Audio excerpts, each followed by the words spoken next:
Video yathu ya lero tionesana mmene tingapangire delete zimapost zimene anthu anatipanga tag ku Facebook account kwathu. Ndiye musataya nthawi tiyambe. Choyamba tisegula Facebook wathu. Kenako tipita apa pa menu. Kenako tipanga click pa profile yathuyo.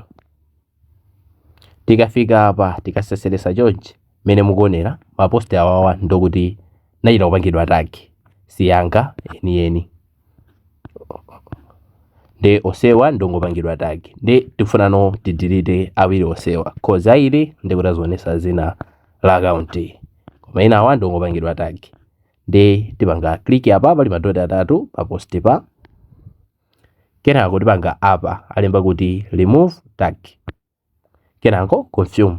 Kenako not now sitipanga pa settings ifo kuti ma settings tinaonesana kale mu video yapitayo. Nde tipanga not now. Kenako tipangaso apa pali madoti atatu kuti tichose inayi nkupanga remove tag. Kenako confirm. Nde kuti apa maposti ota achosa. Ndi Facebook amene nimagwisa ntchito video iyi ndi wanomo. Komano pena pamatha kubweresa mwina move to trash ndi azinzake. Komano apa pano ndi mmene tingachosere. Ndiye mukatilita chonchi ndikukapangaso ma settings amene tinaonesana video yapita ija. Ndiye kuti munthu simakupangani tag.